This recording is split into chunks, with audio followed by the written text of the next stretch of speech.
Ravi de vous retrouver, madame, monsieur, bonsoir et merci d'être avec nous. À la une, ce soir, incendie au marché Hariala de Medina Bay, 17 cantines et plusieurs millions décimés à quelques jours du Gamou international de Medina Bay. Nous serons donc à Kaolack. En route vers le Gamou annuel de Thiénaba, les dispositions ont été prises d'après le comité régional de développement. Les détails et les thèmes retenus cette année dans ce journal avec Aïssatou Kane. En sport éliminatoire, Coupe du Monde, vigilance pour les Lions du Sénégal. Les coéquipiers de Sadio Mané rencontrent demain la Namibie qui est bien entrée dans la compétition. Mais Aliou Cissé, le sélectionneur national, n'a pas dit son dernier mot.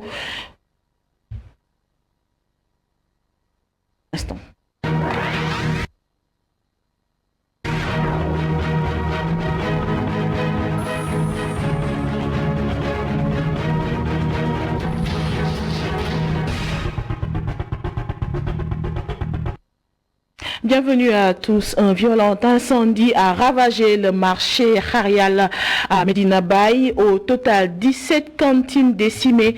Les pertes sont estimées à plusieurs millions. Ce sinistre à quelques jours du Gamou international de Medina Bay suscite l'inquiétude chez les victimes. Le compte-rendu de Adamassa avec Astombaï. Le décor indique la violence des frappes.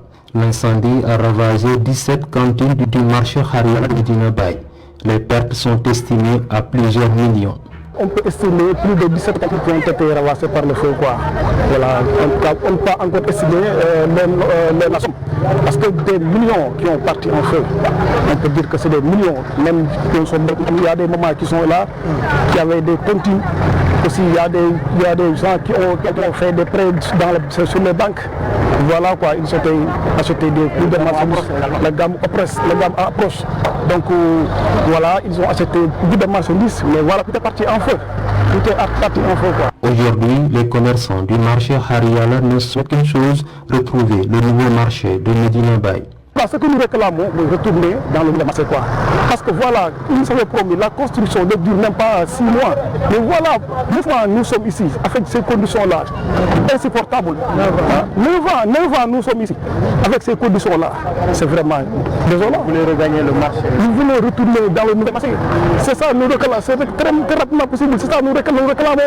Mais voilà, le promoteur, bon, voilà, en tout cas, ce qui est vraiment déplorable, ça dit que certains disent que le marché doit être inauguré d'ici le Gamou. Mais nous qui sommes là, personne ne peut vous donner aucune information par rapport à cette immigration. C'est vraiment difficile. À quelques jours du Gamou international de Medina Bay, les victimes de l'incendie du marché Hariala appellent les autorités religieuses de Medina Bay à l'aide.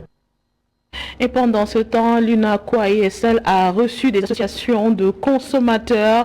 C'est pour la mise en place d'un cadre de concertation régulière et d'échange sur les problèmes liés à la consommation, à la production et à la vente de biens de consommation.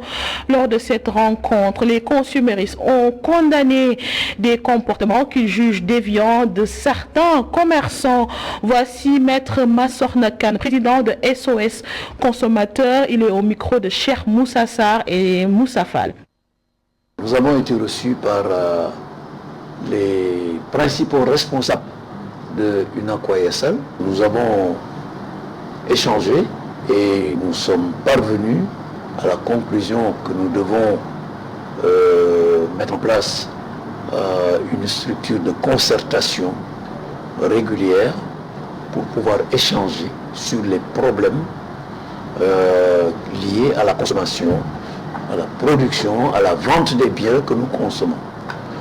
Donc nous avons rencontré des responsables vraiment, d'abord, qui ont mis en exergue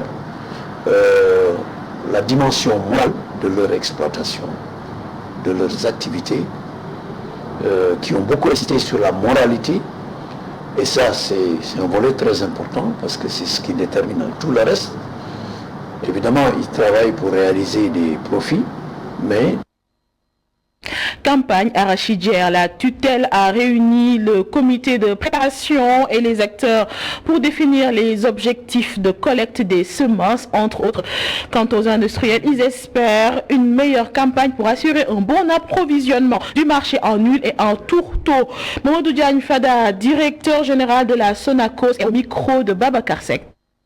Les industriels, donc les transformateurs de façon générale, ont rencontré des difficultés lors des 2 précédentes campagnes. Et c'est la raison pour laquelle le président de la République, lors d'une réunion du Conseil des ministres, a appelé à une régulation dynamique de la commercialisation. Et l'initiative de M. le ministre de l'Agriculture et de l'Équipement rural rentre dans ce cadre-là. Et je crois que c'est une initiative qui est venue à son heure. Donc notre attente principale à l'issue de cette rencontre, c'est que des propositions concrètes soient faites pour permettre aux producteurs de continuer à trouver, ou bien de continuer à tirer son épingle du jeu, mais permettre aussi aux industriels d'avoir de bonnes quantités de matières premières pour pouvoir les triturer, les transformer en huile et en tourteau, pour permettre encore une fois aux huiliers de façon générale de disposer de la matière première pour pouvoir continuer à créer des emplois, pour pouvoir continuer aussi à enrichir le pays, mais aussi pour pouvoir mettre à la disposition des consommateurs une huile de qualité et à un prix abordable. Emploi des jeunes à présent, 65% de jeunes déjà enrôlés dans le cadre de recrutement de 65 000 jeunes. Oui, révélation du ministre de l'Emploi, de la formation professionnelle et de l'apprentissage et de l'insertion. Le processus sera bouclé dans quelques semaines, précise Damboch. C'était en marge de la 12e conférence des membres des ministères en charge de la formation et de l'emploi de l'UEMOA. Nous avons pris l'engagement d'enrôler 65 000 jeunes. Nous sommes dans le processus. Aujourd'hui, nous avons presque 65% des jeunes qui sont enrôlés sur l'ensemble du territoire sénégalais. Et je dis que ce n'est pas simple. C'est la première fois que le Sénégal déploie un programme de recrutement massif de 65 000 jeunes. Mais ce n'est pas seulement le recrutement, mais sur la territorialisation de ce recrutement et au niveau départemental. Je pense que c'est inédit dans l'histoire du Sénégal en termes de recrutement massif, mais aussi le processus de recrutement en termes de territorialisation. Mais nous avançons très bien. Vous avez suivi à travers la presse les jeunes qui sont enrôlés dans tous les départements du Sénégal et nous comptons dans les prochaines semaines boucler complètement ce processus de recrutement de 65 000. 142e édition du Gamou annuel de Thiénaba avec comme thème le rôle des foyers religieux dans la stabilité du pays. Un comité régional de développement a été tenu pour la préparation de l'événement religieux prévu fin octobre. La rencontre a réuni les chefs techniques et services d'État. Le compte rendu de Aïssatou Kane.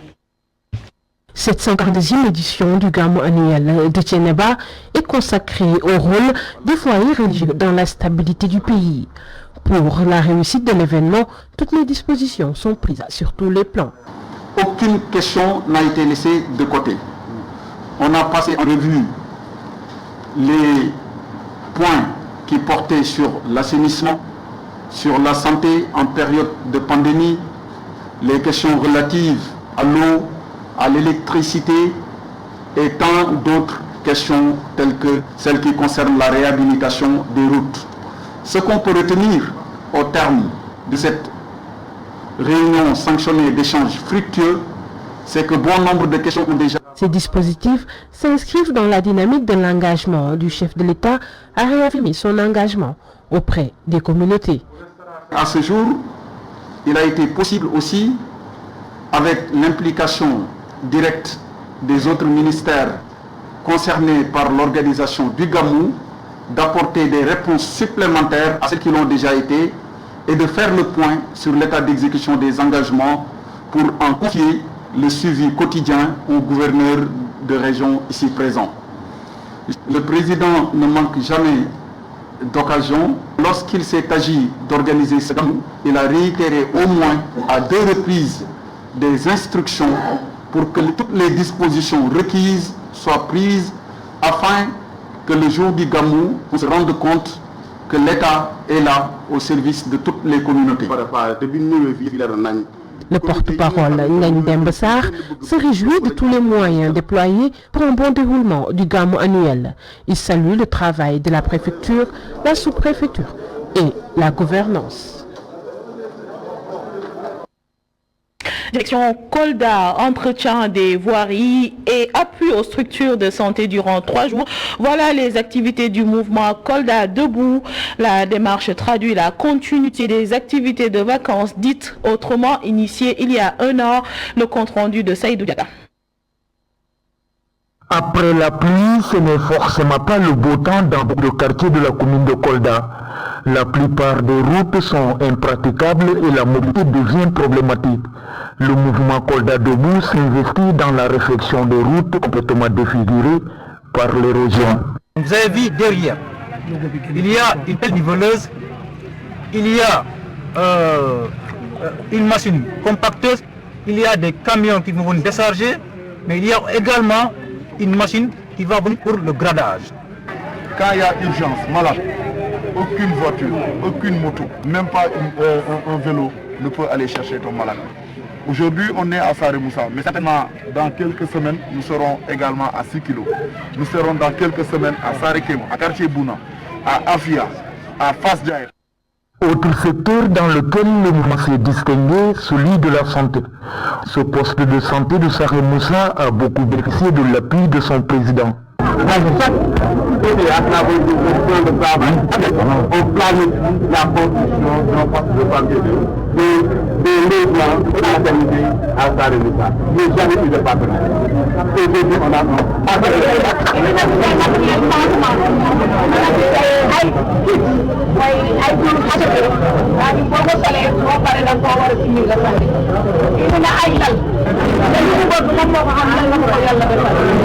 nous sommes aujourd'hui présents ici au poste de santé pour essayer de voir comment accompagner l'ensemble des structures de santé de la commune de Kolda, le département et même pourquoi pas de la région. C'est ensemble que nous pourrons construire un Kolda debout. C'est ensemble que nous pourrons développer. Je pense que si on peut aller très vite chacun d'entre nous.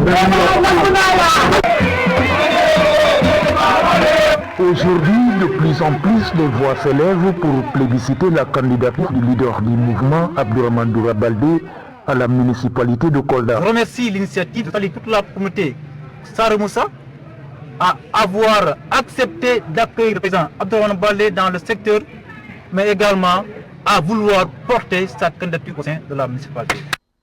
La mobilisation autour du projet gagne en intensité au fur et à mesure que les communautés continuent de bénéficier de la solidarité du mouvement. Son président dit prendre acte, mais reste pour le moment avare en communication concernant ce sujet.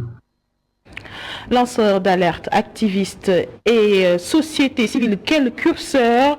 Le sujet était au cœur de la matinale de e-radio. Justement, Dakar vient d'abriter la première université de l'hivernage du lancement d'alerte.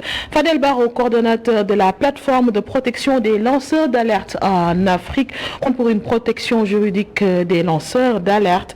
Il est revenu aussi sur d'autres préoccupations comme la lutte contre la corruption et le rôle des réseaux sociaux. Le voici au micro de Babacar Fall et Mafal Fall. Le lanceur d'alerte est un citoyen qui, dans le cadre de son travail, découvre des nuisances à l'intérêt général et il décide d'y mettre un terme. Et souvent, ces lanceurs d'alerte sont victimes de représailles. Ils sont victimes de poursuites judiciaires, de procès bâillons, mais surtout aussi d'emprisonnement. Parfois, ils sont contraints à l'exil. C'est pour ça que nous avons mis en place la plateforme de protection des lanceurs d'alerte en Afrique, PLAF, est là pour s'ériger en bouclier et essayer de mutualiser les différents efforts autour de cette protection pour que ça soit efficient. Et l'université des lanceurs d'alerte est la première édition qui a réuni tous les lanceurs d'alerte africains, tous les grands avocats qui les accompagnent, mais aussi tous les grands journalistes d'investigation comme Anas d'ailleurs du Ghana qui étaient là avec nous pour interagir, pour enfin qu'on ait une communauté de protecteurs autour de ces acteurs de genre nouveau et qui sont en train de faire reculer la corruption un peu partout en Afrique. Ils sont victimes de représailles, ils sont victimes de poursuites, ils sont victimes de beaucoup de choses, mais ce n'est pas pour cela qu'ils vont s'arrêter. Parce que c'est justement pour ces raisons que nous essayons de les protéger avec la loi. Parce qu'il n'y a pas une loi aujourd'hui en Afrique qui protège les lanceurs d'alerte. Même au Sénégal, il n'y en a pas. Donc il faut une loi pour les protéger. Dans la notion de lanceur d'alerte, il y a deux éléments importants. C'est la preuve, c'est quelqu'un qui apporte les preuves. On n'a pas les preuves, le lanceur d'alerte ne se fait pas l'écho sonore de notre problème pour dire que je l'ai. Non, le lanceur d'alerte apporte des preuves, ça c'est le premier élément, les données. Le deuxième élément, c'est la nuisance grave à l'intérêt général. Parce que aussi, attention, il ne faut pas que chacun se lève à raconter n'importe quoi sur n'importe qui en disant que parce que je suis un lanceur d'alerte. Relation franco-malienne, Aïssata Tall Sall s'y prononce. La patronne de la diplomatie sénégalaise aurait souhaité plus de collaboration et de communication de la part de Bamako. Toutefois, le ministre des Affaires étrangères dit respecter la volonté des Maliens de mener leur souveraineté sécuritaire. Propos tenus lors de la cérémonie de relance du Forum international de Dakar sur la paix et la sécurité en Afrique. Voici le compte rendu signé Khadija Diouf et Barasso. Les frictions sont accrues entre la France et le Mali. Le ministre des Affaires étrangères du Sénégal déplore la décision unilatérale des autorités maliennes. Pour Mme Aïssata Tall Sall, la sécurité doit être un élément partagé. Il y a une préoccupation, une vive préoccupation que nous avons eue quand ces récents événements sont arrivés au Mali. Nous avons écouté les autorités maliennes. Ils ont exprimé le droit à leur souveraineté sécuritaire. C'est un discours que nous comprenons. Mais ce que nous disons en tant que Sénégal, c'est que la sécurité doit être un élément partagé. Les stratégies de sécurité doivent être des éléments que nous devons de façon consensuelle arrêter ensemble et entre nous. Donc la chose que nous avons déplorée, tout en respectant leur volonté d'avoir leur souveraineté sécuritaire, c'est que nous n'ayons pas discuté. Et ça, quand je dis nous, c'est aussi bien la France, le Sénégal, que tous les partenaires engagés au Mali dans le cadre de l'aménagement. Le ministre des Affaires étrangères manifeste des inquiétudes dans ce dialogue de sourds entre la France et le Mali. Des inquiétudes qu'elle explique. Nous avons beaucoup d'inquiétudes que nous avons exprimées sur le Mali. Parce que ce n'est pas le Mali, c'est d'abord le Mali, ensuite c'est le Sénégal et plus loin c'est la sous-région, c'est-à-dire l'Afrique de l'Ouest, et encore plus loin c'est le Sahel, c'est-à-dire jusqu'au Tchad, jusqu'au bassin du lac Tchad. Et toutes les semaines, nous suivons la situation au Mali de façon précise. Mais pas que, comme je l'ai dit, la situation dans toute la sous-région. Parce que ce qui se passe au Mali, bien sûr, a des répercussions immédiates, quasi directes, sur le Sénégal. Aïssata Tall Sall n'a pas manqué de souligner que le Sénégal, même s'il ne fait pas partie du G5 Sahel, contribue à hauteur de 2 milliards de francs CFA. Le sommet France-Afrique s'ouvre ce vendredi. Juste avant l'ouverture officielle, nous avons joint le professeur des universités Maïfal Diallo, membre du conseil présidentiel pour l'Afrique mis en place par Emmanuel Macron, le président français. L'enseignant-chercheur nous explique les choix et révèle quelques coulisses de la rencontre. Professeur Maïfal Diallo en ligne depuis Paris avec Ousmane Gueye. La cible des jeunes, pour une première raison assez simple, la jeunesse c'est le futur de l'Afrique et il me semble important de mettre cette jeunesse au centre de toute stratégie de développement économique, socio-économique de manière plus globale. Donc c'est important, je pense, de mettre cette jeunesse en fait autour de la table, de l'écouter, de dialoguer en fait avec elle, pour qu'on puisse en fait connaître ses besoins, qu'on soit aussi capable de les accompagner au mieux pour participer au développement socio-économique du continent africain.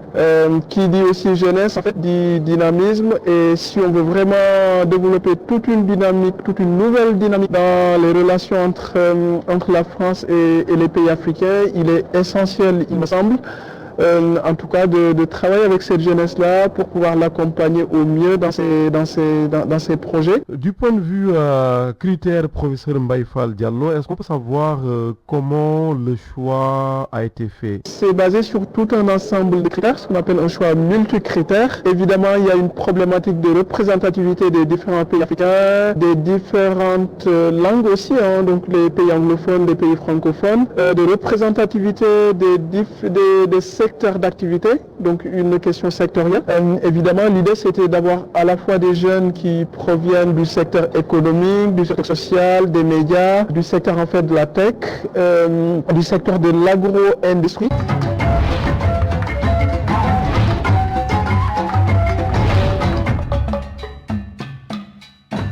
Refus de la Gambie de rapatrier ses ressortissants en situation illégale en Europe.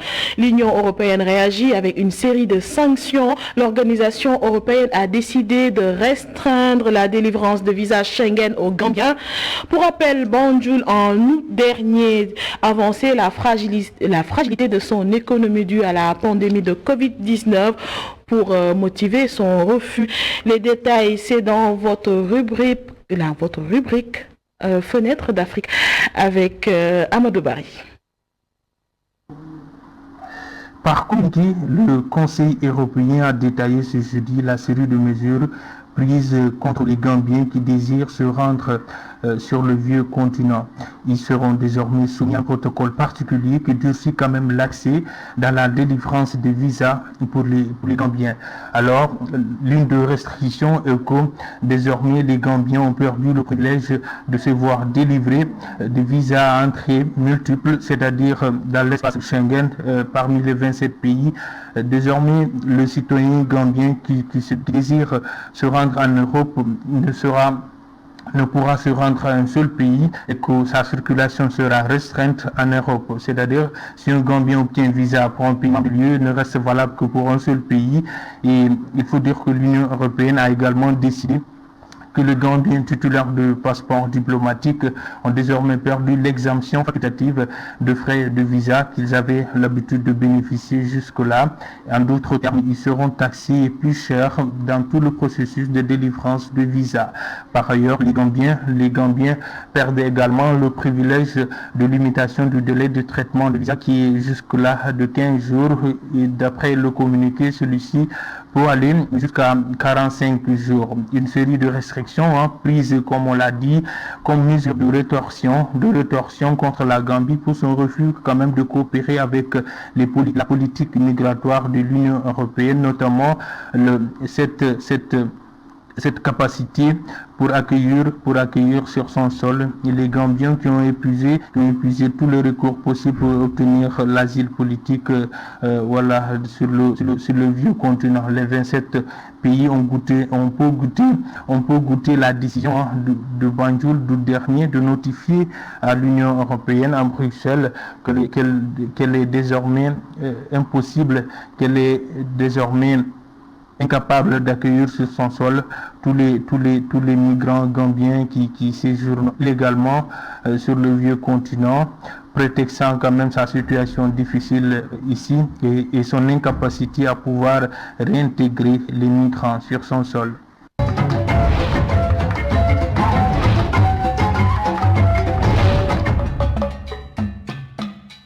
En sport, l'équipe nationale du Sénégal joue demain contre la Namibie, une rencontre qui compte pour les éliminatoires pour la Coupe du Monde. Et la vigilance doit être de mise car l'adversaire des Lions a fait un bon début de compétition. Tout de même, le coach des Lions estime que ses joueurs ont de l'envie et de la détermination pour gagner ce match. Plus de détails avec Aliou Cissé au micro de la Fédération sénégalaise de football. Jouer une équipe deux fois, c'est souvent compliqué. Mais je crois que nous avons bien démarré ces éliminatoires de la Coupe du Monde.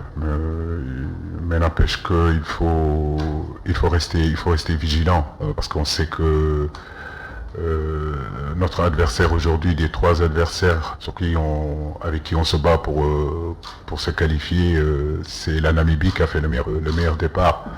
Notre système ces derniers temps nous donne quand même beaucoup de satisfaction.